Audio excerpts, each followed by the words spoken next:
Yo soy el documentalista y esto es Los Dioses de la Muerte, parte 1.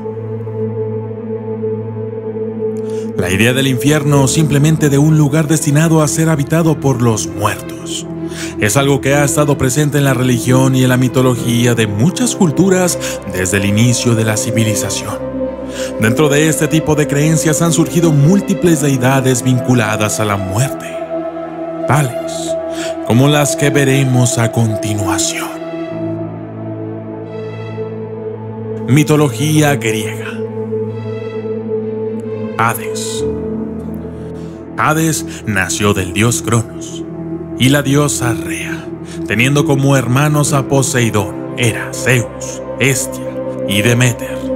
Inicialmente Hades no era el dios de los muertos, pero tras la victoria de él y sus hermanos, Zeus y Poseidón sobre los titanes, el universo fue repartido de la siguiente forma. Zeus se quedó con el cielo, transformándose así en el dios del Olimpo. Poseidón se quedó con el mar, volviéndose el señor de los océanos. Y Hades, por su parte, se quedó con el mundo subterráneo, convirtiéndose en el señor del inframundo. A raíz de eso, el inframundo fue llamado también Hades, recibiendo así el mismo nombre que su gobernante. Hades ha sido descrito como un amo despiadado, que reina sobre los muertos que no tuvieron los méritos para ir a los campos elíseos. En su gobierno, Hades es ayudado por una multitud de seres, tales como el perro de 3 cabezas, Cerbero, o el barquero Caronte. Además, junto a él reina Perséfone, sobrina suya, hija de Zeus y Deméter, quien antes de ser su esposa fue raptada por él mientras recogía flores y jugaba con sus compañeras en los campos de Sicilia. A diferencia de quienes gozan de la paz en los campos elíseos, quienes están en el reino de Hades no tienen la opción de volver al mundo. Conjuntamente muy pocos mortales. Hércules y Teseo lo hicieron, pero eran héroes los dos. Ellos han conseguido escapar del Hades una vez que han osado poner sus pies en él. Hades gobierna desde su trono de ébano en medio de un gran palacio. Cuentan los mitos que Hades tiene un casco de invisibilidad que le regalaron los cíclopes, que su carruaje es oscuro, imponente y lo tiran 4 caballos fuertes negros. En cuanto a sus símbolos, estos son básicamente el narcismo y el ciprés. Tánatos. Tánatos es la personificación de la muerte no violenta, siendo la muerte violenta ejercida por las Keres, horribles espíritus femeninos que sobrevuelan los campos de batalla buscando heridos y moribundos. Siendo un ser simbólico, Tánatos tenía, en la mitología de Homero y Hesíodo, por madre a Nix, la noche, y por hermano a Hipnos, el sueño, de quien se dice que, intentando imitar a su hermano mayor, sume en la inconsciencia del sueño a los mortales que le tocan, ya que supuestamente cada noche él y Tánatos discuten sobre con cuál de los dos se irá cada hombre. El aspecto de Tánatos suele variar, habiéndoselo representado de las siguientes maneras. Primero, un niño alado. Segundo, Eros con las piernas cruzadas y la antorcha invertida. Tercero, un niño dormido en los brazos de Nix.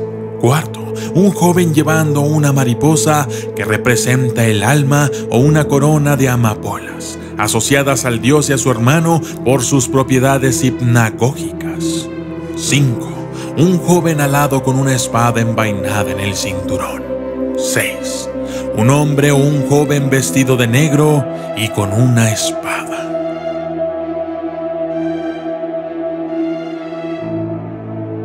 Macaria.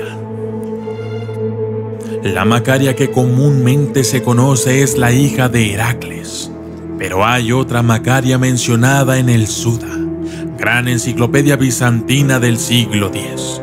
Esta última Macaria es hija de Hades. No se menciona a la madre y aparece como una personificación de la muerte bienaventurada, Inclusive, cierta fuente la coloca como una contraparte particularmente piadosa del dios Tánatos.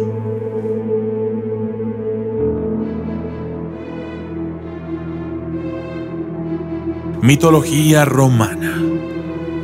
Dis Pater y Plutón. Dis Pater y Plutón son en realidad el mismo ser. Originalmente Dis Pater, padre rico en latín, era un dios tónico de la riqueza, la fertilidad, la agricultura y los minerales subterráneos. Sin embargo, debido a que los griegos tenían sobrenombres para hades vinculados a la riqueza que se asociaba con los metales del mundo subterráneo o inframundo, cuando en la mitología romana, que toma a los dioses de la mitología griega, Plutón fue llamado Dis Pater o simplemente Dis, ya que previamente el dios Dis Pater había sido absorbido en la identidad de Plutón. Plutón era en esencia el mismo que Hades, había nacido de Saturno, equivalente de Crono, y de Ops, equivalente de Rea. Había raptado a su esposa Proserpina, equivalente a Perséfone, y vivía en el Tártaro, el inframundo, donde recibía y juzgaba las almas de quienes no habían conseguido ir al Eliseo. La diferencia fundamental con Hades estaba en que, además de ser el dios del inframundo, Plutón era también el dios de los tesoros de la tierra. Trátense estos de cosechas y bienes de esa índole o de metales, piedras preciosas y otras cosas semejantes.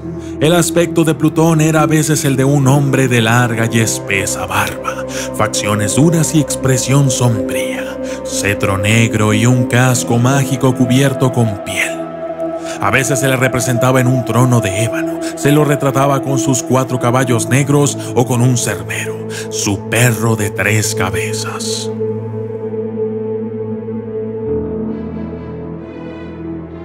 Mors. En la mitología romana, Mors era la personificación de la muerte equivalente a Tánatos en la mitología griega. Mors estaba asociada a Marte, el dios romano de la guerra, a Plutón, el dios del inframundo, y al Orco o Orcus, una figura un tanto ambigua que solía representar a un demonio que castigaba juramentos rotos, pero también al mismo Plutón. En cierta historia, Hércules lucha contra Mors para salvar a la esposa de un amigo, mientras que en otras historias Mors aparece como el sirviente de Plutón, encargada de escoltar a las almas hasta la puerta de inframundo. Nota: las barcas existentes con los mismos rasgos bajo el nombre de Moiras en la mitología griega no deben ser consideradas como diosas de la muerte, sino como diosas personificaciones del destino o fatum. Ellas se encargaban de controlar el metafórico hilo de la vida de los mortales e inmortales. La inmortalidad de los dioses griegos era relativa. No podían morir a manos de mortales, pero sí de otros dioses, controlando incluso el hilo de Júpiter. 3 eran las barcas: Nona, Cloto en la mitología griega, que hilaba el hilo desde la rueca hasta el huso; Décima, Láquesis para los griegos, que medía el hilo con una vara; y Morta, Atropos para los griegos, que cortaba el hilo determinando el momento y la forma en que alguien moriría.